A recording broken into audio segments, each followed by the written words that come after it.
Call the planning and zoning meeting to order, please.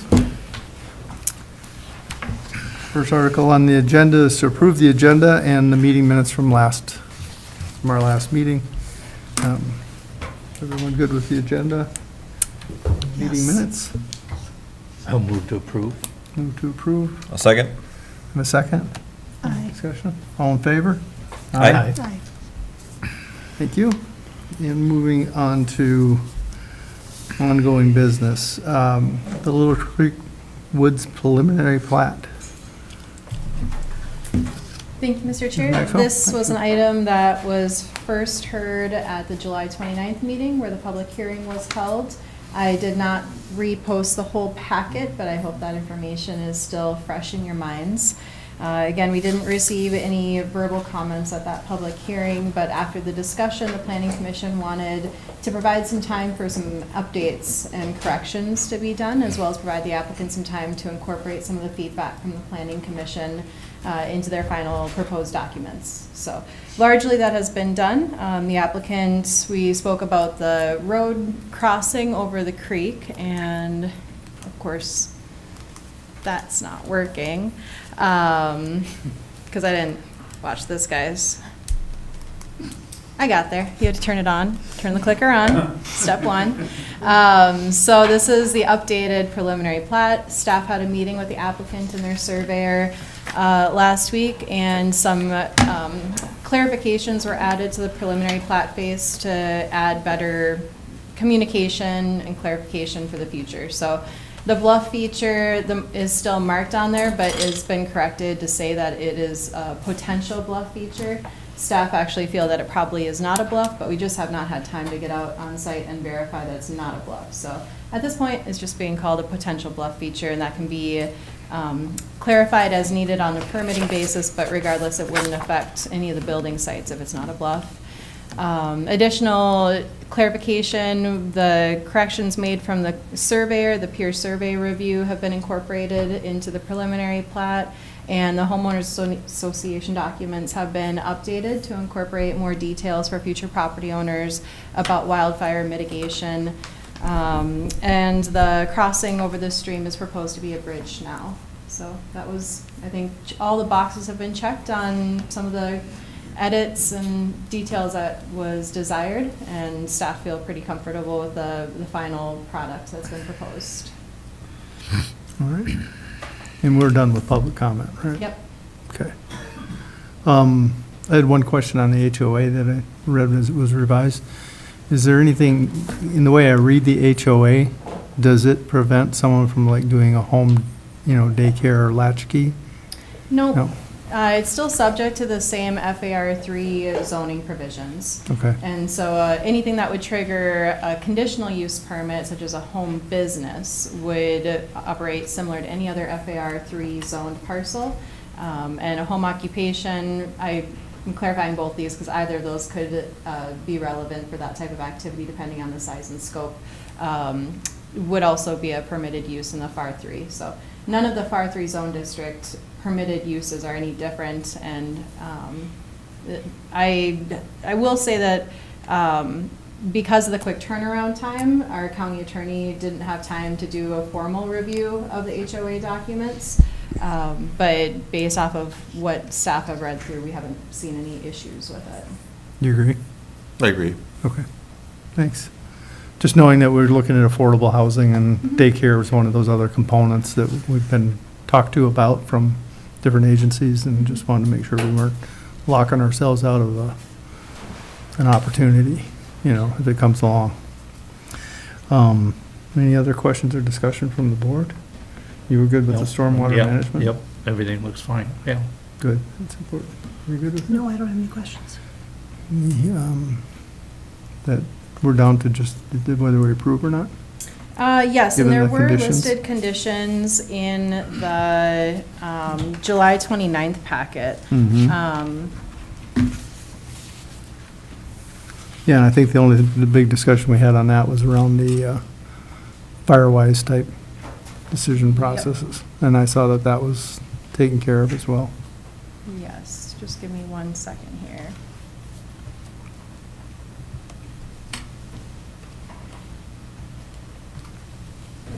So the listed conditions that we had in that meeting were items, we gave the planning commission quite a long list of potential conditions of approval for discussion. And I can just go through this itemized. One was an updated wetlands delineation, that's already been done. Stormwater permit approval, that's really covered under our own in-house permitting, so we don't need to look at that. I think a lot of these items, we can work with the applicant based off of how responsive they've been with making the corrections needed. I feel a lot of this has either been addressed through the amendments of the document and the HOA documents integration. And if there's anything that we're really missing here, we can clarify that. Remember, this is an advisory board right now, so we're making a recommendation of the County Board of Commissioners. So if there's anything that pops up that we feel is an oversight, we can address that within the next couple of weeks for the Board of Commissioners as well. All right. Everybody good to go? Satisfied? Do we have a motion? So we're just approving the preliminary plat procedurally right now? Yeah, I Correct. don't have a list of final conditions for you. Right. Again, just the turnaround time on this was pretty quick, so we're without capacity to put clean conditions together. I feel that because this is a standard plat and most of the general zoning provisions already apply, and given off everything else that we talked about, I'm feeling pretty comfortable with this being approved as proposed. Great.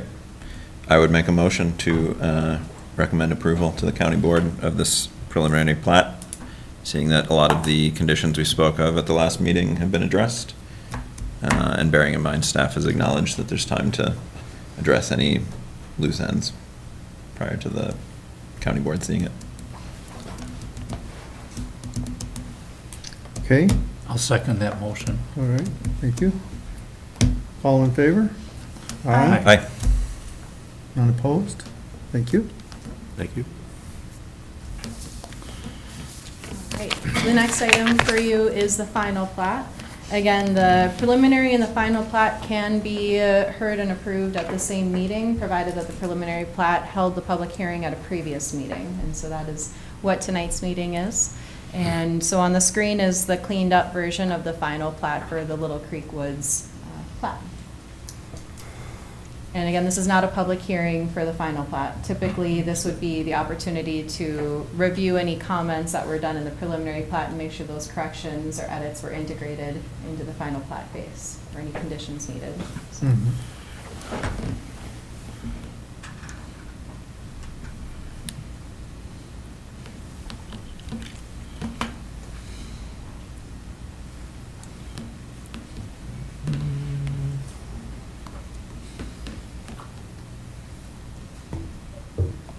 Any questions? So it looks to me like there's just a minor revision on the wetland stuff with there's one site in the road there that you'll have to deal with as you go over it, but Yep. that's the main thing I'm seeing. Yep. I read earlier as well. Yep. And then the editorial things on the margins and so forth. And Yep. scales and so forth. Clarifying, Yeah. yep. I would make a motion to approve the final plat and approve recommendation to the county board. Okay, is there a second? I'll second. All right. All in favor? Aye. Thank you. Thank you. This is the county board towards the next, end of August, because they just had their first meeting of the month, so it'll be the fourth Tuesday. Fourth Tuesday of the month.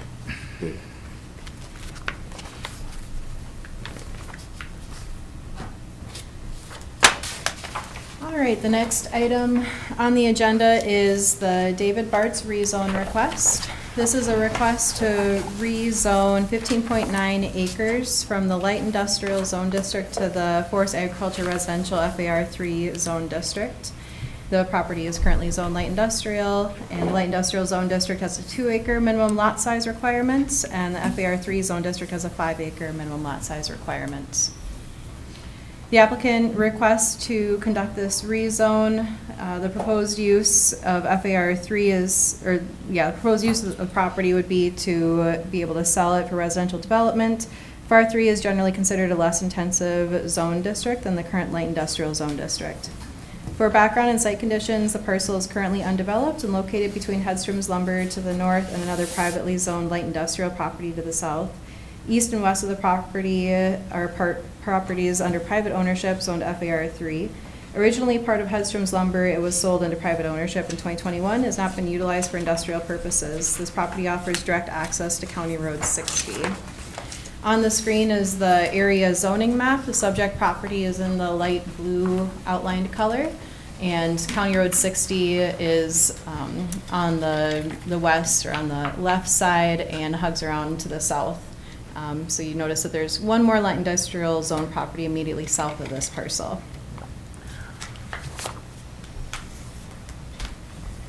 This is the aerial photo. Most of the property is undeveloped and forested. In your packets, you have material from the Cook County Land Use Guide Plan. There's several guiding principles in the Land Use Guide Plan about the review of rezones and residential uses and commercial uses that have been highlighted for you to consider. All right. As you compare the two zone districts, you'll notice that the light industrial zone district has several uses that are typically more favorable for manufacturing or industrial type activities, whereas the FAR3 zone district typically have activities that are more favorable to more rural areas and residential type activities.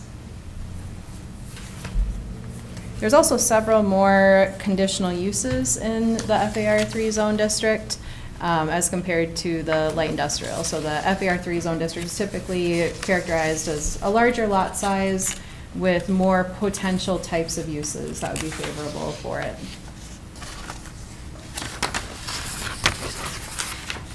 For staff consideration, well, and for public comments, so we didn't receive any written comments during the written comment period.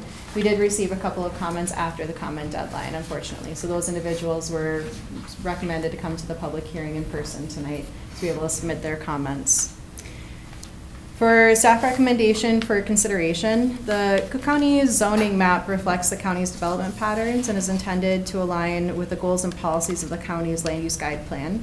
The land use guide plan does indicate some statements about rezoning, which includes that the rezone of land must consider the existing quantity of land available at the appropriate locations and at that time for a given purpose.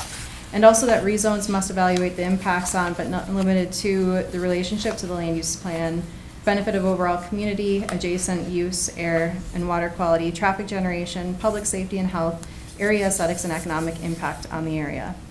Typically, rezone requests have been granted when adjusting an existing boundary between two zone districts. Although this request would shift an existing boundary between the light industrial and FAR3 districts, it would also create a standalone parcel to the south, which is zoned light industrial and not contiguous with other light industrial zone properties. The light industrial zone district is a more intensive zone district, allowing smaller lot sizes and a broader range of permitted uses that have greater potential to impact neighboring properties. Hedstrom's Lumber is currently situated among numerous residential uses in the immediate area, reflecting the unique historical development pattern of this locality. The county's land use guide plan identifies Hedstrom's industrial use as one of the primary areas for industrial activity in the Grand Marais area. These adjacent zoning districts have not generated complaints within the Land Services Department over the years. Presumably, the development of FAR3 parcels in this location would also be compatible, provided site design considers the layout of the property and recognizes existing adjacent land uses. Earlier this year, approximately 60 acres north of Hedstrom's was rezoned from light industrial to FAR3 to allow for residential development. It's unclear whether the continued conversion of light industrial land to FAR3 could reduce the long-term availability of land for industrial uses. Staff encouraged the Planning Commission to discuss the proposed zone change and determine whether it provides a broader community benefit beyond that of the individual landowner. The Commission should also consider that the rezone would effectively create a spot of light industrial zoning, a zoning pattern that is generally discouraged. The parcel has direct access from County Road 60. If approved, the rezone would allow the property to potentially be divided into 3 conforming FAR3 parcels.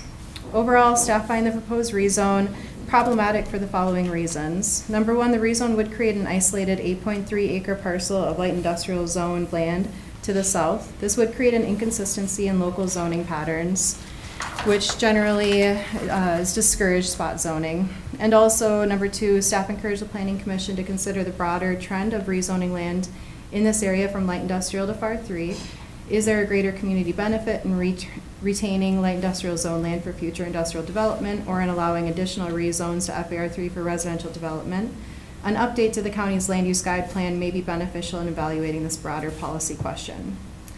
Staff have provided some draft findings that are used for evaluating rezone requests in the packet, and I would welcome after the public hearing and your consideration to revisit those and see if that still feels helpful, or if you'd like to make your own draft findings for this. And that's what we have in the packet. Thank you. We'll now open the discussion up for public comment. Thank you, Mr. Chair.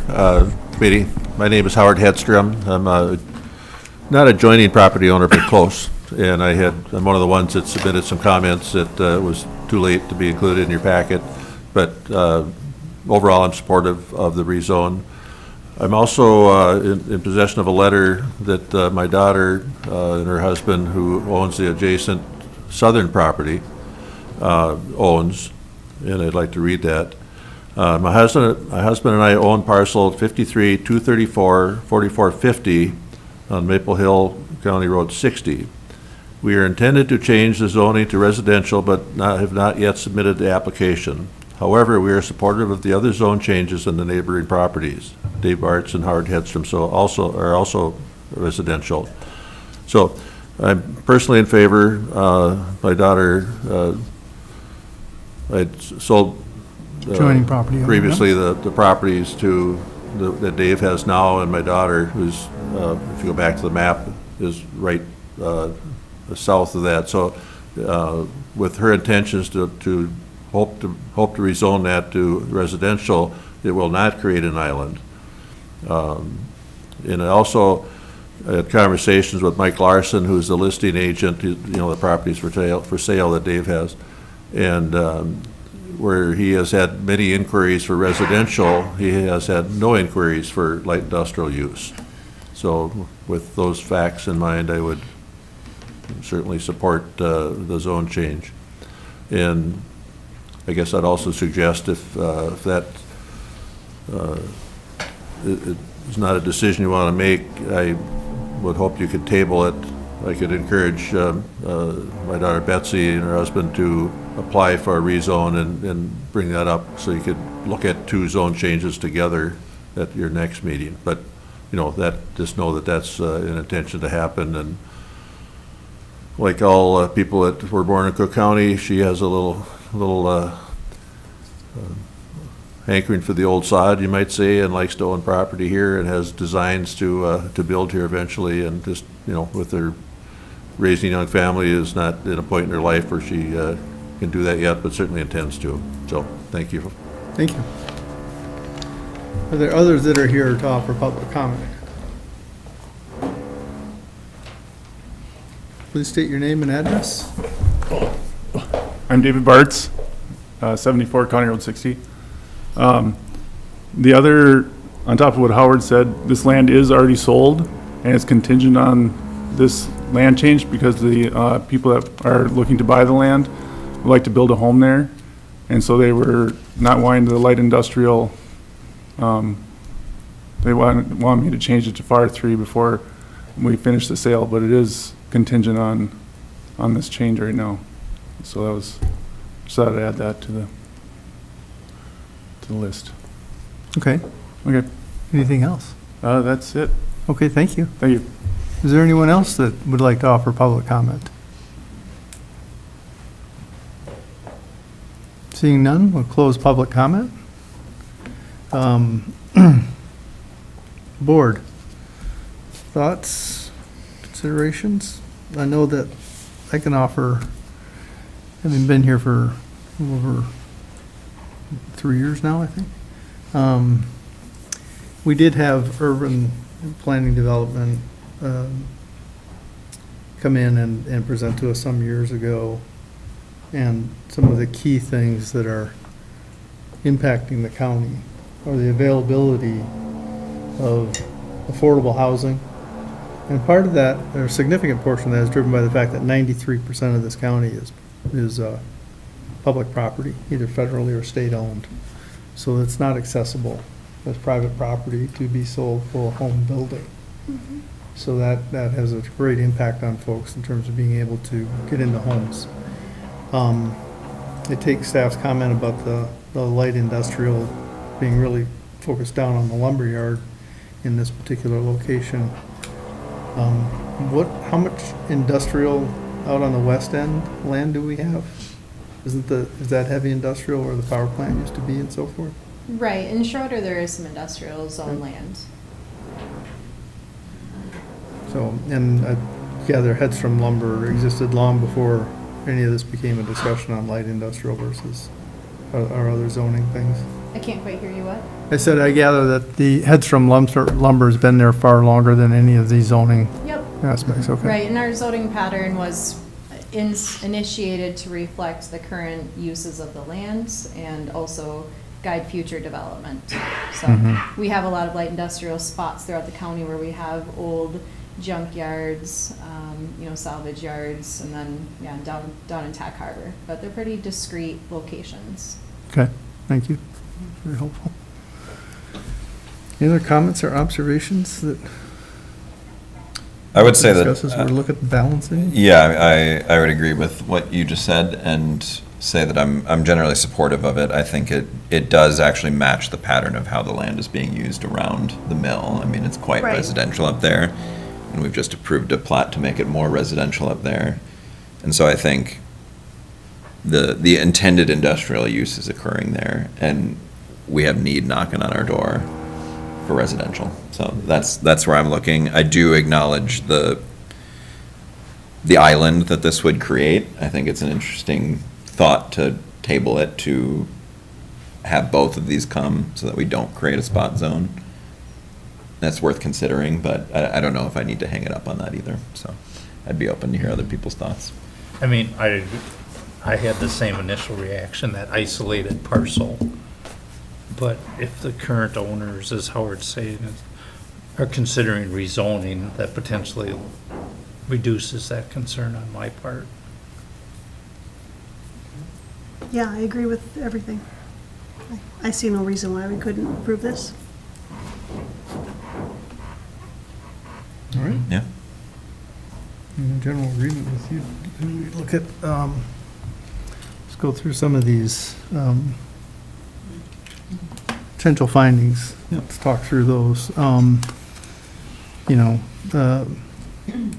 Is the proposed zoning consistent with the comprehensive plan or land use plan adopted by the county of existing? I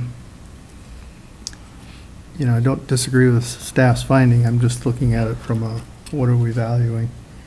And I think our general discussion has been, as two of you have mentioned, it's residential up there. And this is in keeping with that pattern.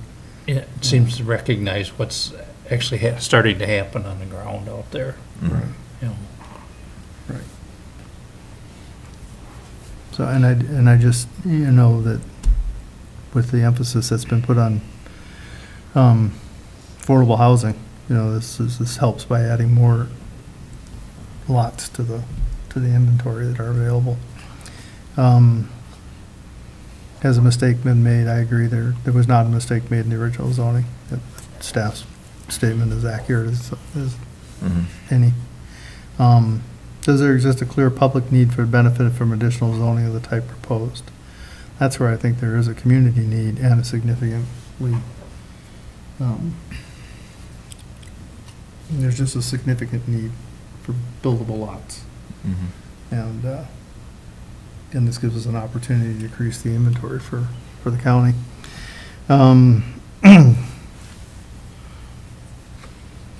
Is there a public interest that would be best served?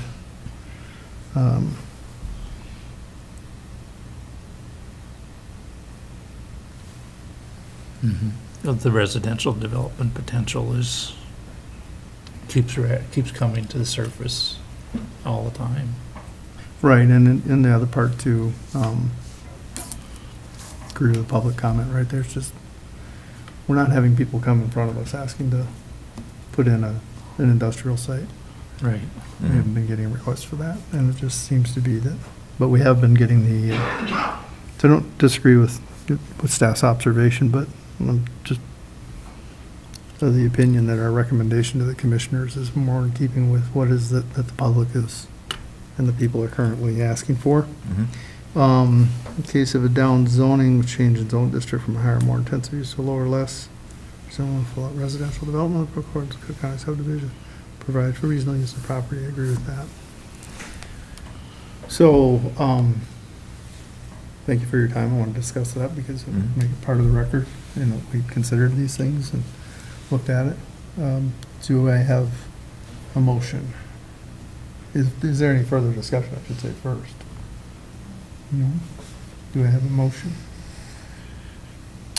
I would move to recommend approving this rezone based on the findings that we just worked through, and especially acknowledging that there is a need for the residential. So this rezone feels appropriate to me. Okay. Do we have a second? I'll second. Okay, all in favor? Aye. Aye. Aye. Thank you. That'll also go to the county board at their next meeting.